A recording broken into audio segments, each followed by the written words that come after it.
कल्पना कीजिए, आपके शरीर के अंदर अभी इस वक्त एक ऐसी बीमारी शुरू हो चुकी हो जिसका आपको महीनों तक पता ही न चले। ना कोई बड़ा दर्द, ना कोई बड़ा संकेत, बस हल्की सी थकान, थोड़ा सा कमर दर्द और कभी कभी कमजोरी। और फिर एक दिन अचानक डॉक्टर आपको बताते हैं कि ये सिर्फ सामान्य दर्द नहीं था, बल्कि एक ऐसा ब्लड कैंसर था जो चुपचाप आपके शरीर के अंदर बढ़ रहा था। आज की इस वीडियो में हम बात करने वाले हैं एक ऐसी ही बीमारी के बारे में जिसका नाम है मल्टीपल माइलोमा।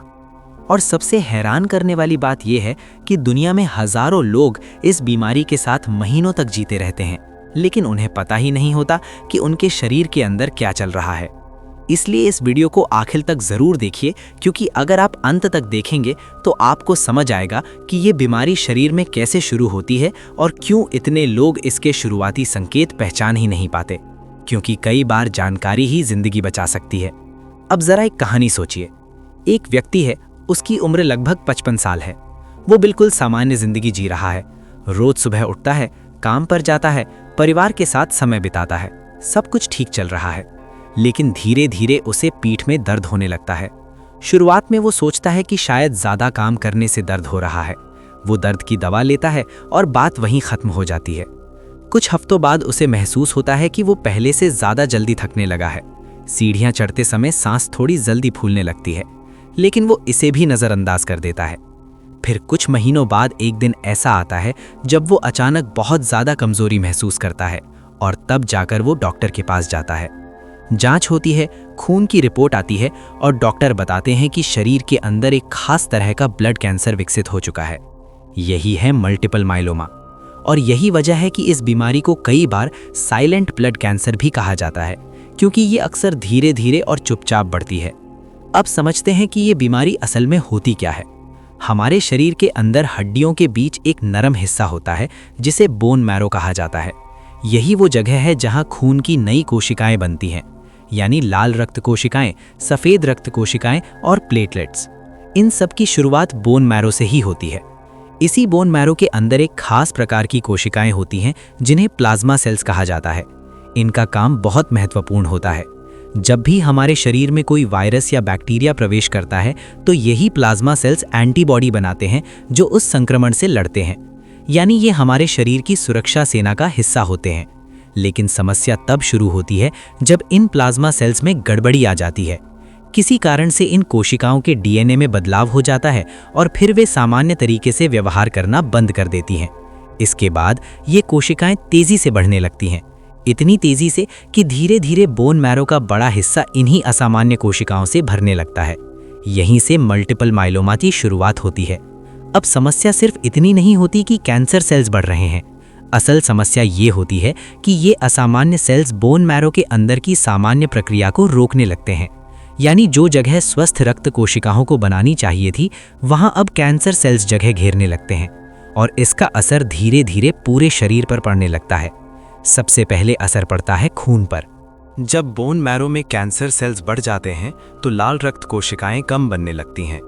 जब शरीर में लाल रक्त कोशिकाएं कम हो जाती हैं तो शरीर के अंगों तक ऑक्सीजन सही मात्रा में नहीं पहुंच पाती, और तब व्यक्ति को लगातार थकान, कमजोरी और सांस फूलने जैसी समस्याएं महसूस होने लगती हैं।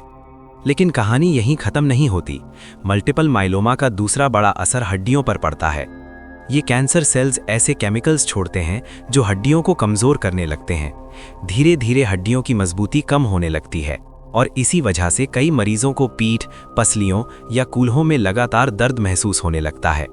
कई मामलों में तो हल्की सी चोट लगने पर भी हड्डी टूट सकती है। अब जरा सोचिए, अगर कोई व्यक्ति महीनों तक इस दर्द को सिर्फ सामान्य कमर दर्द समझकर नजरअंदाज करता रहे तो बीमारी कितनी आगे बढ़ सकती है। यही कारण है कि इस बीमारी को पहचानना कई बार मुश्किल हो जाता है। अब एक और महत्वपूर्ण बात, मल्टीपल माइलोमा में कैंसर सेल्स सिर्फ बढ़ते ही नहीं, बल्कि वे एक खास प्रकार का प्रोटीन भी बनाते हैं जिसे एम प्रोटीन कहा जाता है। ये असामान्य प्रोटीन खून और पेशाब में पाया जा सकता है। इसी वजह से डॉक्टर इस बीमारी की पहचान करने के लिए ब्लड टेस्ट और यूरिन टेस्ट करवाते हैं। लेकिन जब ये प्रोटीन शरीर में ज्यादा मात्रा में बनने लगता है तो ये किडनी को भी नुकसान पहुंचा सकता है। धीरे धीरे किडनी की कार्यक्षमता प्रभावित होने लगती है। अब जरा ध्यान दीजिए, एक बीमारी जो खून को प्रभावित कर रही है, हड्डियों को कमज़ोर कर रही है और किडनी पर भी असर डाल सकती है। यही वजह है कि डॉक्टर इसे बहुत गंभीर बीमारी मानते हैं। लेकिन यहाँ एक अच्छी खबर भी है। आज मेडिकल साइंस पहले से काफ़ी आगे बढ़ चुकी है। पहले इस बीमारी के इलाज के विकल्प बहुत सीमित थे, लेकिन आज कई नई थेरेपी उपलब्ध हैं, जैसे कीमोथेरेपी, टारगेटेड थेरेपी, इम्यूनोथेरेपी और स्टेम सेल ट्रांसप्लांट। इन आधुनिक इलाजों की मदद से कई मरीज लंबे समय तक सामान्य जीवन जी पा रहे हैं। लेकिन इसमें सबसे महत्वपूर्ण चीज़ क्या है? समय पर पहचान। अगर इस बीमारी को शुरुआती चरण में पकड़ लिया जाए तो इलाज के परिणाम काफ़ी बेहतर हो सकते हैं। और यही कारण है कि जागरूकता इतनी ज़रूरी है, क्योंकि कई बार शरीर हमें पहले ही छोटे छोटे संकेत दे देता है, लेकिन हम उन्हें नज़रअंदाज कर देते हैं। थकान, कमर दर्द, बार बार संक्रमण, ये सब चीज़ें कई बार किसी बड़ी समस्या की शुरुआत भी हो सकती हैं। इसीलिए अगली वीडियो में हम बात करेंगे उन शुरुआती संकेतों के बारे में जिन्हें लोग अक्सर नज़रअंदाज कर देते हैं, लेकिन वही संकेत इस बीमारी की शुरुआत हो सकते हैं। और अगर आप चाहते हैं कि ऐसी ही महत्वपूर्ण और जागरूक करने वाली जानकारी आपको लगातार मिलती रहे, तो अभी चैनल को सब्सक्राइब कर लीजिए, क्योंकि यहाँ हम ऐसी सच्ची और ज़रूरी जानकारी लेकर आते रहते हैं जो कई बार जिंदगी बदल सकती है। आप देख रहे हैं कलयुग अपडेट। अगर ये वीडियो आपको उपयोगी लगी हो तो इसे लाइक ज़रूर करें और अपने दोस्तों और परिवार के साथ शेयर भी करें, ताकि ज़्यादा से ज़्यादा लोग इस बीमारी के बारे में जागरूक हो सकें। और याद रखिए, कई बार जानकारी ही सबसे बड़ी सुरक्षा होती है।